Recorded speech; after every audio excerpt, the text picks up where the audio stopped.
முதல்ல நாயை கட்டுக்கோ, இல்ல உங்க பையன் மயவாது கட்டுக்கோ. ஆமா, கலாட்டா பண்ணீங்க கடிச்சிடும். பேசாம உள்ள வாங்க. ஏண்டா ராஜவேலு, நீ இருக்கும்போது இந்த ஆதிசேஷன் எதுக்கு? ஆதிசேஷன் இல்ல மாமா, அல்சேஷன். என்ன பேர் வச்சிருக்க? சீசர். என்னடா நாய்க்கு போய் சீசர், ஆந்தனி, கிளியோபாட்ரான் எல்லாம் பேர் வச்சுக்கிட்டு கிருஷ்ணா ராமா கோவிந்தா ராஜவேலு அப்படின்னு பேர் வச்சிருக்க கூடாது.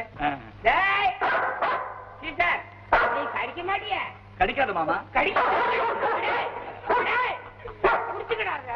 கடிக்காது மாமா.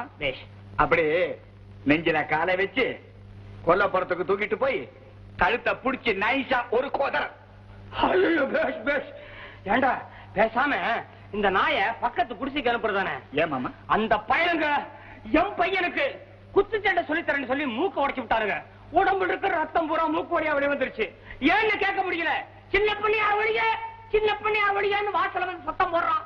செவரெல்லாம் எழுதுறான், சாணி எடுத்து அடிக்கிறான். கெட்ட வார்த்தையெல்லாம் சொல்லி திட்டுறான்பா.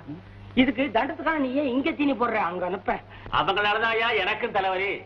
உட்காருங்க.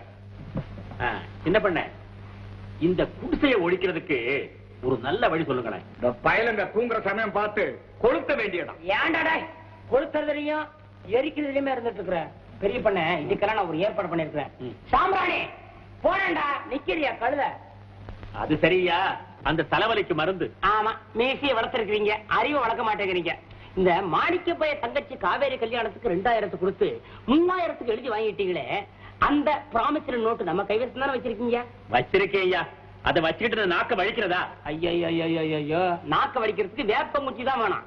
பேப்பர் வச்சு நாக்க வலிக்கப்படாது. பெரிய பண்ணு கிட்ட இத பாருங்க, 24 மணி நேரத்துக்குள்ள அசலும் வட்டியுமா கொடுக்கல, நான் என்ன பண்ணுவேன் எனக்கே தெரியாது. ஒரு கணக்க வேண்டியதானே. நிக்கிறியாடா சாம்பிராணி போடண்டா. யோ, அந்த பரதேசி பையன் எங்கய்யா கொடுக்க போறான்? ஒளியேன்னு அரைஞ்சிருவேன். இன்னொருத்தர பெரிய பணியா இருக்கேன்னு பாக்குறேன். ஒண்ணு பணத்தை கொடு, இல்ல பக்கத்துல இருக்க சாத்திரம் பண்ணி கொடு அப்படின்னு கழுத்தை நெரிக்க வேண்டியதானே. ஐயா கண்ணு கழுத்த யோசனை நல்லா தான் இருக்கு. இதுக்கு அந்த திமிரு பிடிச்ச மாணிக்க பைய சம்மதிக்கணுமே. அடே அடே, வாங்கின பணத்தை கொடுக்க முடியலன்னா உன் பையனும் என் பண்ணையில வேலை செய்யட்டும் அப்படின்னு சொல்ல வேண்டியதானே ஐயா கண்ணு கிட்ட. இந்த புடிய விட்டுட்ட உன் புடி தளர்ந்து போயிடாமா.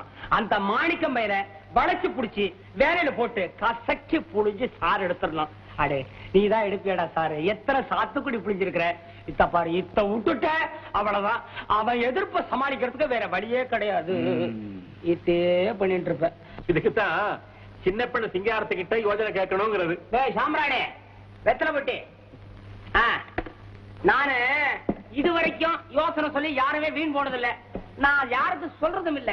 ஏதாவது பெரிய பண்ண நீ இருக்கட்டுமே அப்படின்னு சொல்லித்தான் உனக்கு நான் யோசனை சொல்றேன். நீங்க யோஜனை சொல்லி மட்டும் பிரயோஜனம் இல்லை.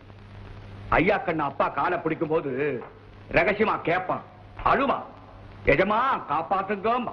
அப்பா மனசு மாறி நீங்க சொன்னதெல்லாம் மறந்துடுவார்.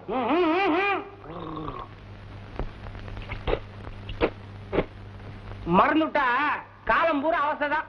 இவ்வளவு பெரிய பங்களாவுக்கு பக்கத்துல ஓட்ட குடிச்சு இருக்கிறது நமக்கு தான் அவமானம், அசிங்கம், கவர்த குறைச்சல். அதை மறந்துடக்கூடாது. பண்ண பண்ண சரிச்சா? முடிவு கட்டுறேன் ஐயா.